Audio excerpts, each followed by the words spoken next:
अस्सलाम वालेकुम। I hope आप सभी लोग ठीक होंगे।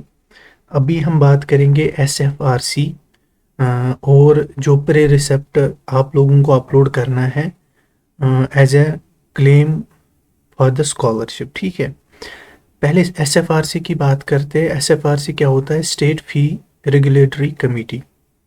जैसे यहाँ पे एक नोटिस है, ये दिल्ली की है, दिल्ली यूटी की, कि इन्होंने एक कमेटी बनाई है जो फ़ी करेगी फिक्स कि किस कोर्स में कितना फ़ी होगा।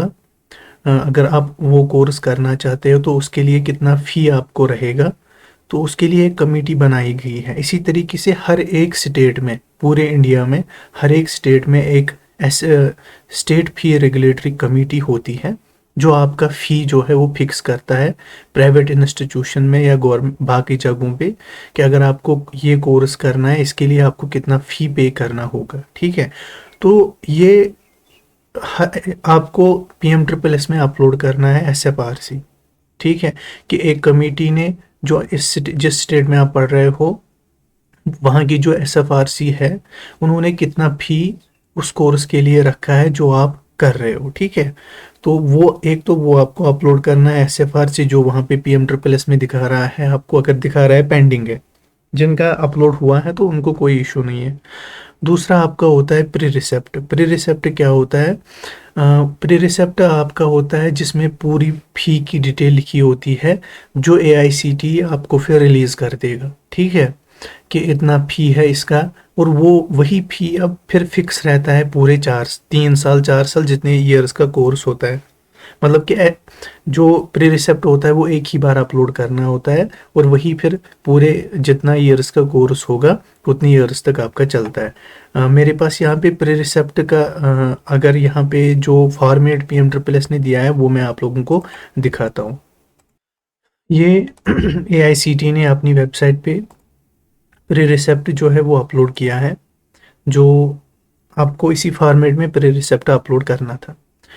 Received an amount of rupees ये फ्रॉम एआईसीटी टुवर्ड्स एकेडमिक फ़ी। ये होता है प्री रिसेप्ट का फॉर्मेट।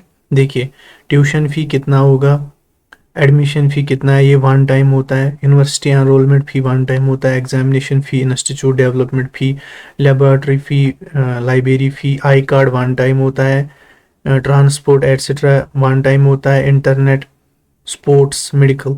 तो ये टोटल यहाँ पे लिखना होता है और फिर अपलोड करना होता है। ठीक है, सिग्नेचर, डेट, ये सब। और उसके बाद जो है फिर जितना ये टोटल अमाउंट बनेगा उतना आपको रिलीज़ कर दिया जाएगा। जो एकेडमिक फ़ी होता है, दो टाइप के फ़ी आते हैं आपके पास, मेंटेनेंस फ़ी जो स्टूडेंट अकाउंट में आता है, और कॉलेज फ़ी जो कॉलेज के अकाउंट में आता है। वो कॉलेज फ़ी इसी पे बेस्ड होता है, प्री रिसेप्ट पे। जितना आप यहाँ पे लिखोगे उतना आएगा। अगर आप कम लिखोगे तो कम आएगा, ज़्यादा लिखोगे ज़्यादा आएगा। जितना यहाँ पे मेंशन करोगे उतना आएगा। बट एसएफआरसी इसके साथ अपलोड करना होता है, कि कहीं ये ना हो कि कोई 2 3 लाख ये बोलेगा, क्लेम करेगा कि इतना है हमारा फ़ी। नहीं, वो नहीं चलेगा। इसीलिए उन्होंने बोला है कि इसके साथ साथ आपको एसएफआरसी अपलोड करना होता है, कि जितना उन्होंने रखा है आप उतना ही क्लेम करोगे, कि उससे ज़्यादा क्लेम कर रहे हो। ठीक है, तो इसीलिए ये दोनों है, प्री रिसेप्ट और दूसरा था आपका एसएफआरसी। एसएफआरसी अपने अपने कॉलेज को अपने अपने स्टेट से मिलेगा, और प्री रिसेप्ट ये फॉर्मेट है, इस तरीके से अपलोड करना होगा। जिन्होंने किया है अच्छी बात है, वो वेट कीजिएगा। जिन्होंने नहीं किया है उनको अपलोड करना है, और फिर उसके बाद ही उसी को हम बोलेंगे एज ए क्लेम उन्होंने स्कॉलरशिप किया है, और बाकी 20,000 उनको अकाउंट में आएगा और बाकी कॉलेज के अकाउंट में। ठीक है, थैंक यू सो मच। यही था प्री रिसेप्ट और एसएफआरसी।